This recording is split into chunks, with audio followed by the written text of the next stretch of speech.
For this lecture, we're going to cover phlebotomy, which is the collecting and processing of patient blood specimens. So when collecting patient specimens, more specifically a blood sample, you do want to maintain that patient-care partnership in which you make sure that you ensure and consider the rights of the patient at all times. So you want to make sure that the patient is well informed and that they're comfortable with the procedure that's about to take place.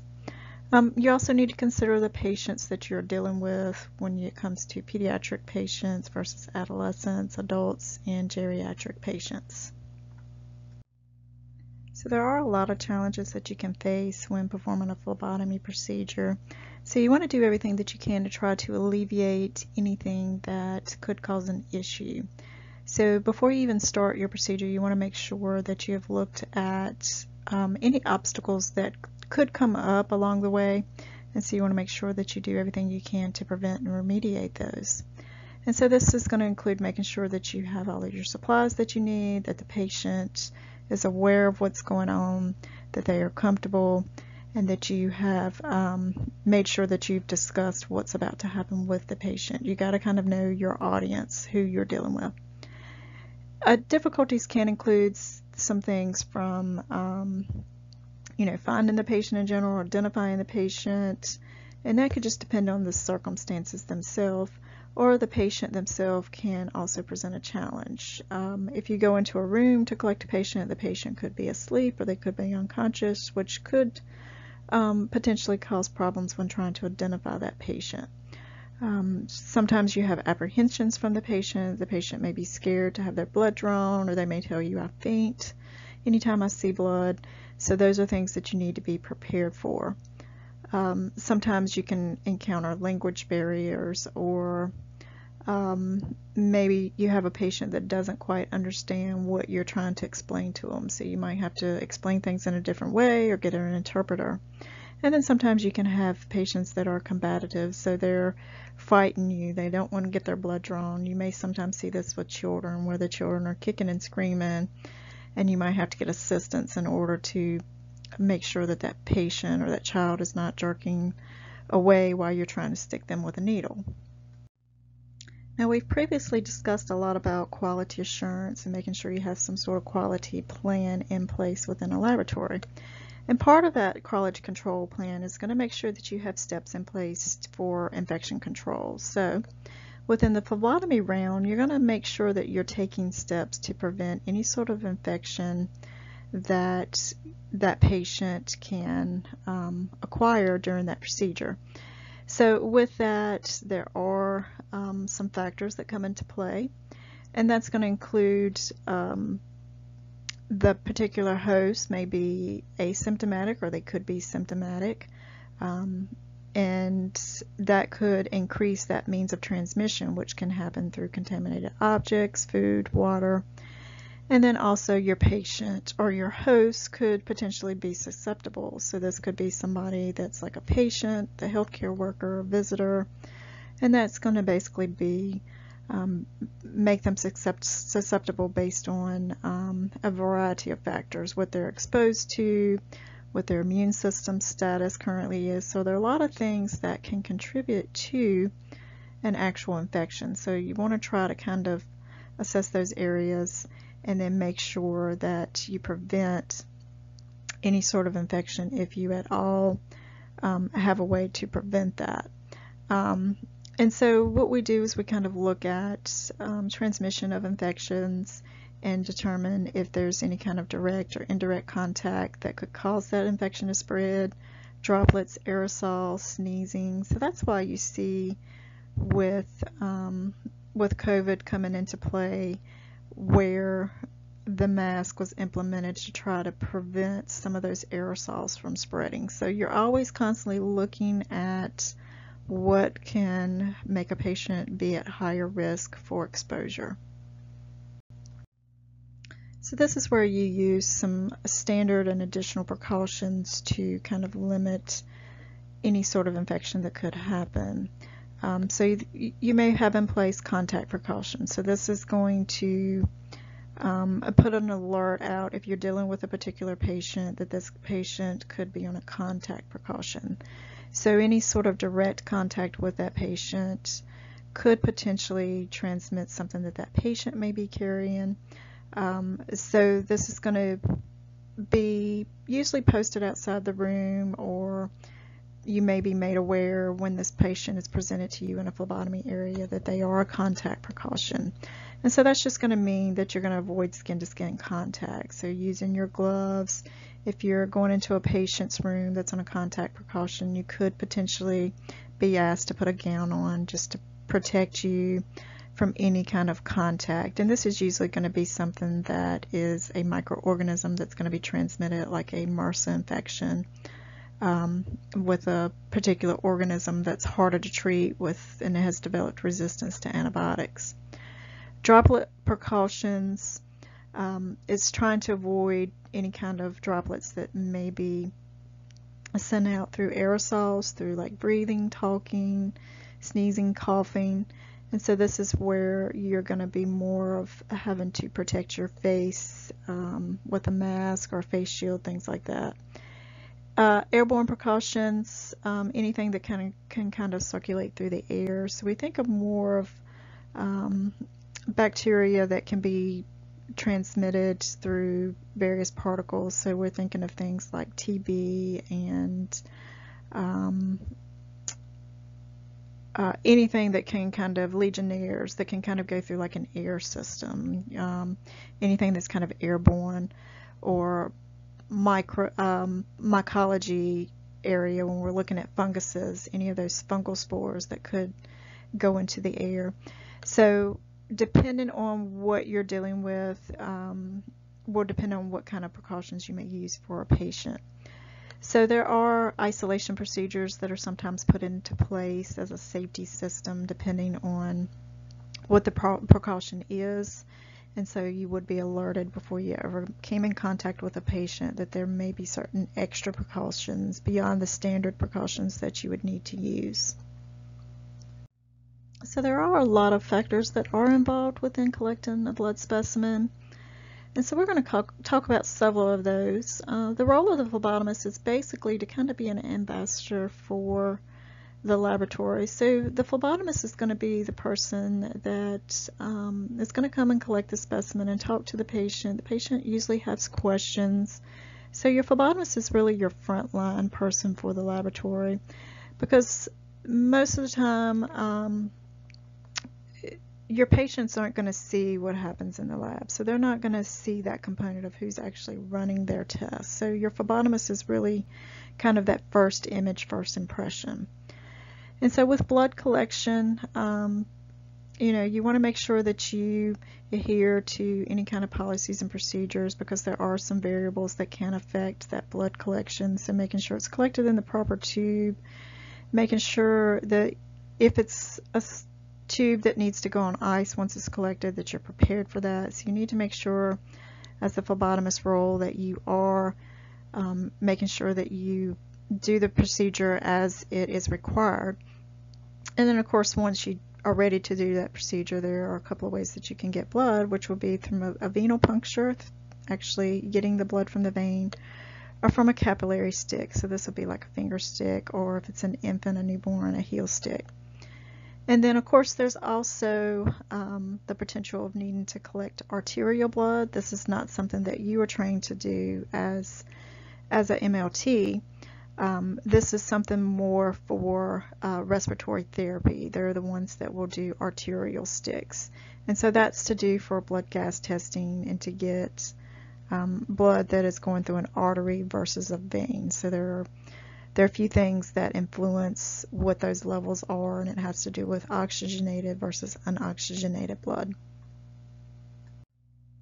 So once a blood sample is collected, when you collect it, it is collected as whole blood. So it's everything that is contained in blood mixed up. Now, depending on the specimen type or the tube that you collect that sample in will depend on what happens from there. Some tests require blood to be spun down to separate those red cells from those plasma products, or from the white blood cells or the platelets. And then sometimes you require the use of a whole blood sample. So if you do have to spin a blood sample down, Then what determines whether or not it is plasma or serum is based on the tube that it's collected in. And so we're going to talk a little bit about that in more detail.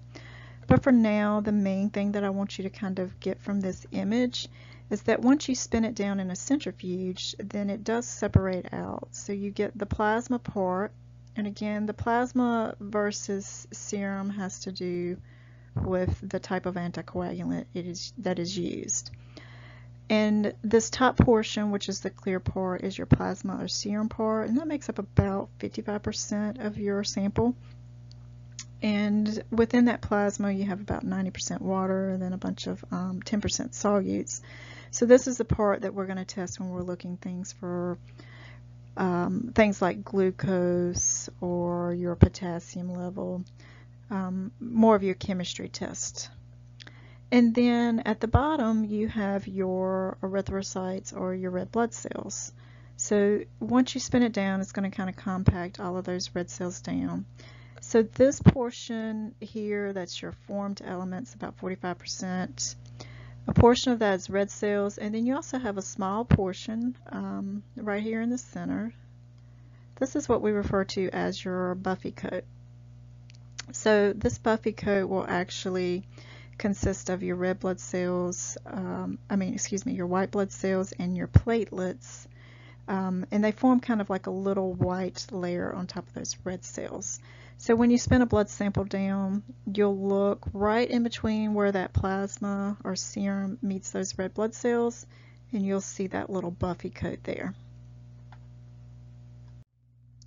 So your blood collection tubes are designed so that they have a vacuum in it, and that kind of helps with that process of collecting that blood. So once you enter the vein with the needle and you pop that tube onto your needle, then that vacuum helps to bring that flow of blood into that tube.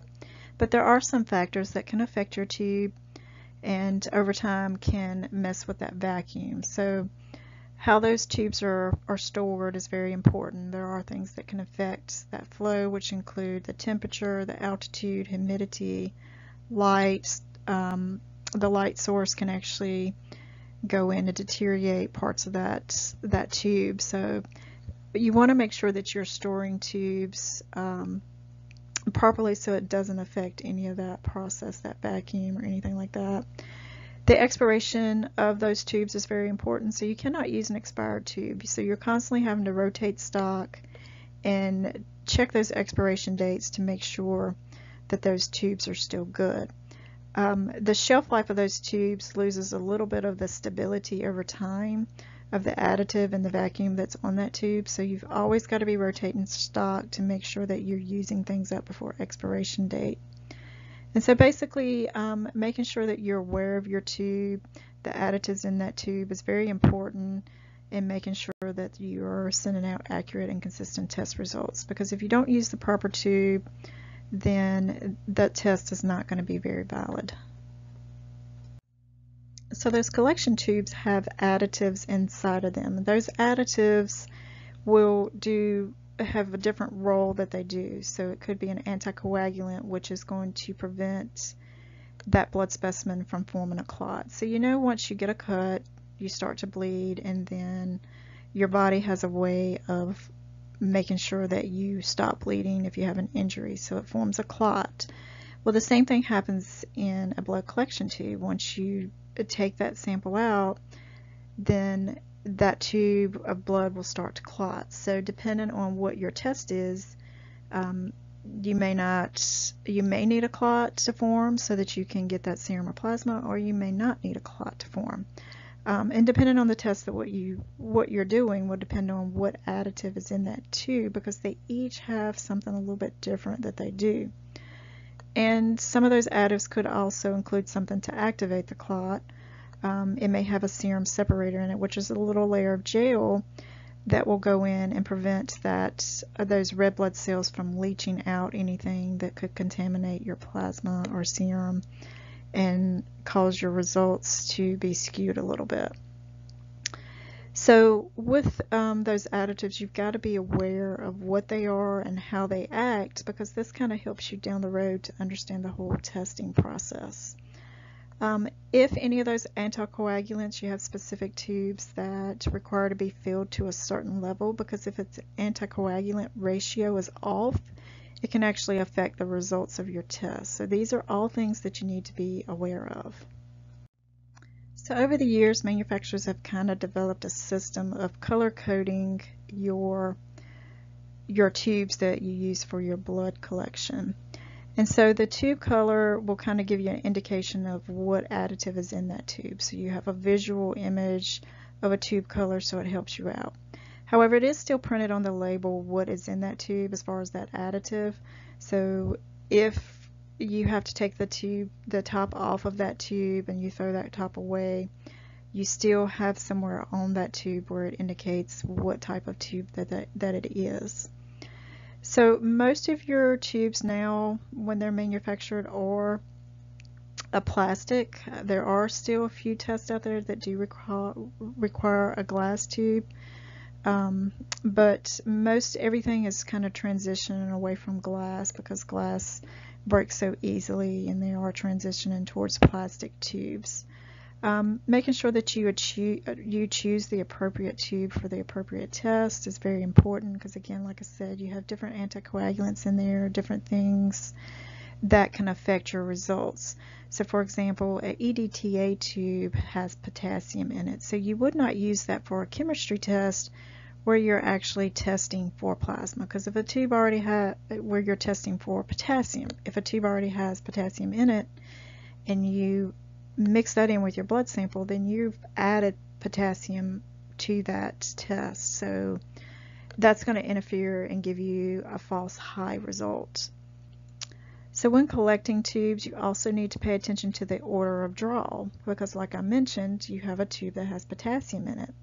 When you are switching out your tubes, if that potassium were to get on that needle, and then that gets transferred over to the next tube, your chemistry tube, then that potassium is going to contaminate it. So there is an order of draw that is set up so that it prevents you from cross-contaminating your tubes.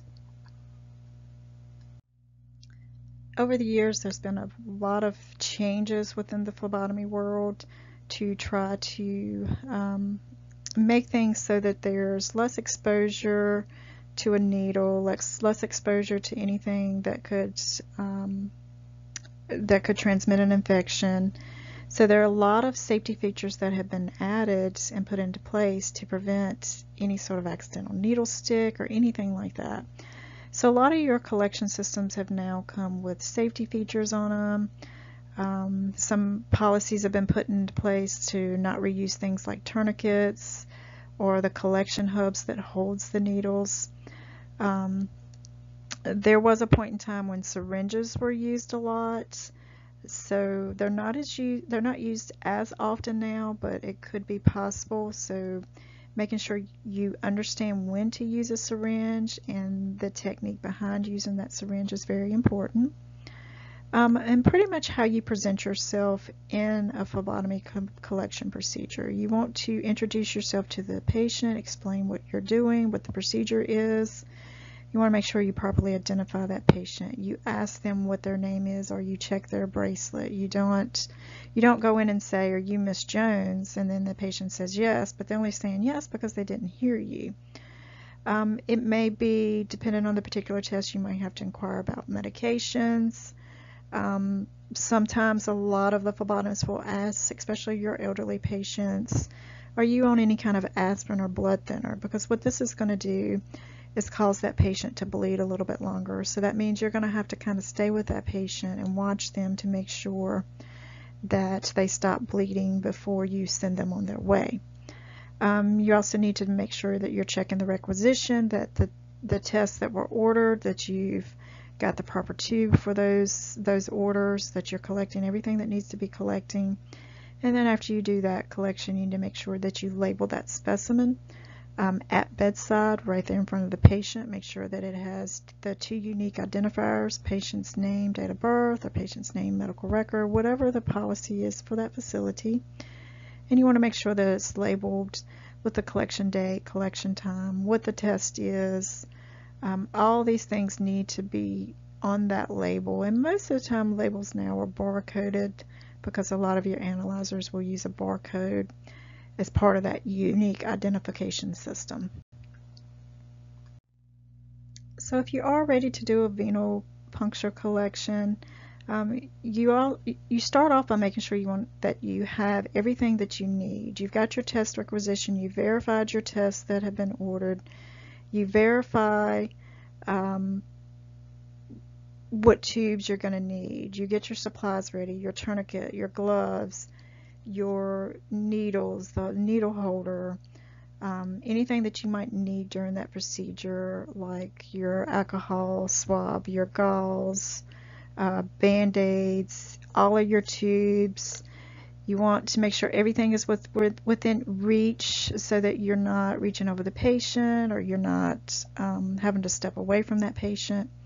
So you need to make sure that you've got everything ready before you actually start your procedure. You then want to assess the patient. You want to look for anything that could cause problems while you're collecting that specimen, or anything that could cause errors, pre-analytical errors, or anything that can cause contamination. So you want to look for your site, and then you're looking for things that could interfere or could cause a difficult venal puncture. So this could be that the patient has some sort of IV line running. The patient has got edema. So if the patient is swollen, if they've got any kind of edema going on, that can prevent you from accurately being able to palpate that vein. Any kind of scars that could be around that venal puncture site. Burn patients are a little bit more difficult to collect. Your dialysis patients, any patient that's had a mastectomy. If they've had a mastectomy, then you do not collect on the side that they have had that mastectomy on, because you could run a risk with that lymphatic system not being able to properly drain. So they have a higher risk of infection. So these are all things that you need to be aware of when you're preparing to collect a venal puncture. Making sure that you're not going to possibly have any kind of contamination from an IV line, or the fact that the patient is swollen, then that can also affect those results. You also have to be aware of any problems that you could encounter with a phlebotomy collection. The patient could flat out just refuse for you to allow them to collect their blood for whatever reason. Maybe they're afraid of needle sticks. Maybe you walk in the room and they think that you're 16 years old and they don't want you to touch them. So there are a variety of things that could come into play. You could have difficulty obtaining that specimen because of when you stick it, the vein will actually kind of collapse down on top of that bevel of that needle and cause the blood to not flow in that needle. So it essentially just kind of blocks it off. Your vein can move and roll while you're trying to stick. So making sure you know how to secure that vein to kind of prevent that is very helpful. The patient could all of a sudden jerk when you go to stick them. You could go in at the wrong angle and miss the vein. You could go beside the vein instead of in the vein. Again, like I mentioned before, that vein can actually collapse down on top of that needle.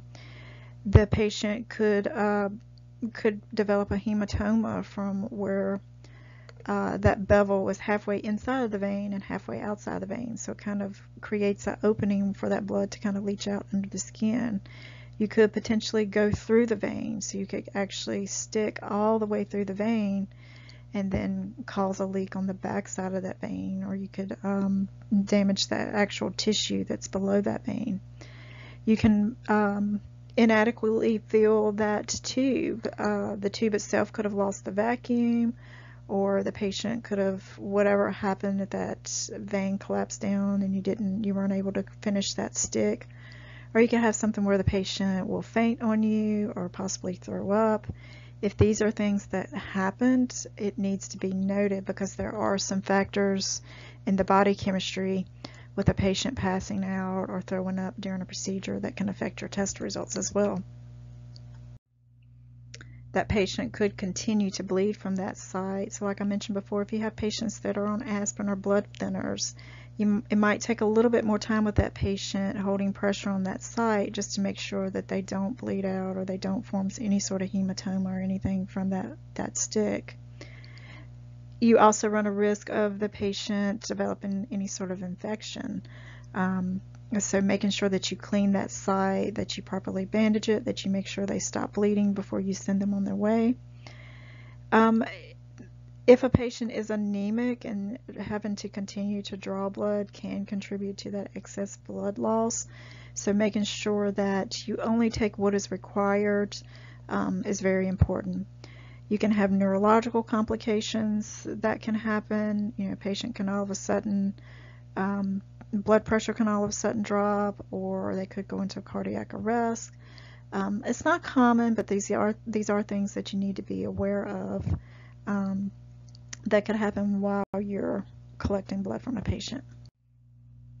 Now, we won't really go over these steps in the lab setting, or we'll just kind of discuss them for now, because you will actually take a course that will prepare you to actually go to a clinical site to collect blood. So we do go over your collection a little bit more detail once you hit that course, where you actually do your phlebotomy course and go to phlebotomy clinical. So for now, we're just going to kind of discuss these things and get you in that mindset of the pre-analytical phase of testing. So with your venopuncture procedure, there are a set of steps that you'll kind of go through, which is initiating the procedure, greeting the patient, talking to the patient, preparing the patient, looking for your site, getting your supplies ready, doing the stick, and then actually labeling the sample, making sure that patient has stopped bleeding, and making sure that you answer any questions that they may have.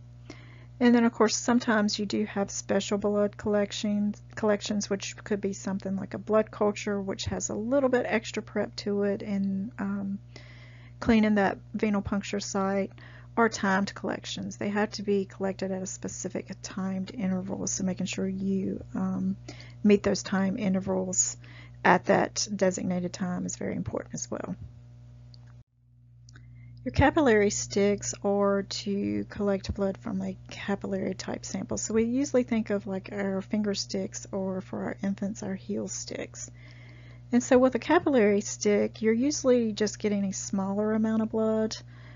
So this is really good for like your point of care type tests for like a blood glucose. There are some PT tests that are done on the patients that take those blood thinners on a regular basis. So there are some point of care type devices where you can just check and monitor that through a finger stick. And so what you're going to do is kind of the same thing. You're going to prepare yourself for that stick and look for your site. Try to get what is needed for that particular test. Occasionally you may have a patient that doesn't have good veins, or maybe they had a double mastectomy, so you might have to do a finger stick to do that test. Your elderly patients sometimes have really bad veins, so you might have to do a finger stick and actually get enough from that finger stick to fill up a small capillary tube. Most of what is going to be used for infants, unless it is something that requires, you know, more accurate test results, if you're looking for timed blood glucose levels, for example, then you're probably going to want a venopuncture versus a capillary stick. But there are situations where you may need to do a capillary stick. And so for like neonatals or babies, then you would do a heel puncture, because their little fingers are so small, they don't have enough of that tissue in their fingers. So you can actually cause more damage to those nerves and things by doing a finger stick. So that's why we do heel sticks on infants. Once they're beyond a certain age, then you would do a venopuncture or finger stick. Testing at bedside or point of care testing is mostly what you're going to do your capillary sticks for. So you do want to kind of keep that in mind, that most of your sticks are going to be venopuncture, but there are some situations where we may do a capillary stick instead. So again, you're kind of going to go through the same steps. You're still going to prepare the patient, get your supplies ready, look for your site that you're going to do that collection from. Then you're actually going to use some sort of lancet device, a needle or a small blade that's going to actually puncture that skin. And then you're going to collect that blood, put it in the appropriate tube. So you're still going to kind of go through the same steps. It's just your site is a little bit different. Once a specimen is collected, then making sure that you go through the appropriate steps to process that specimen is important. And a lot of that's going to depend on the test and the particular tube that is used. So depending on what needs to be done, some specimens might need to be spun down. And then some of the other things that can cause a specimen to be unacceptable, you'll need to kind of look for those. So it could be a tube that's clotted that's not supposed to be, or a tube that's hemolyzed. We will go over these things a little bit more detail in another lecture. But some of the things that you may look for will be hemolysis, which are these ones here that have spun down and you've got that little bit of red content at the top in that plasma or serum. You will look for anything that may be lipemic. That's these tubes here that have this kind of like a strawberry milk kind of appearance to it, where you've kind of got that pink tinge, but then it's also kind of white. The pink tinge is from the hemolysis, whereas the white, not able to see through, is from that sample being lipemic, or those fat particles that you can see. This particular sample here in the center is just one that was presented to a lab and it never was spun. So you can see that gel separator at the bottom, whereas these other tubes, you can see that gel separator right there in the center, where that gel goes above those red cells but below that serum or plasma. And part of the process for specimen preparation is making sure that you have a way to log those specimens. So it could be some sort of log sheet, or it could be something electronic, logging it into the computer system. But making sure that you have those details about that particular sample, collection date, time, the source if it's needed, the test that's supposed to be done.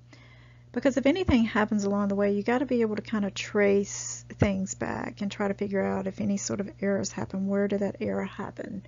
You need to be able to have a way to track that specimen beginning to end to make sure that you don't leave anything out there that's pending. You need to make sure all your test results have been properly done, submitted, that they go where they need to go. And then once you've done all that, you've done your tests, then you need to preserve and store that specimen according to whatever the policy is for your facility. Because if a physician comes back based on a test result and decides, okay, this test result come up positive, maybe I need to be looking at this area. So they may want to add some tests to that specimen. So making sure that it's been properly stored to ensure that you're able to do that is also important.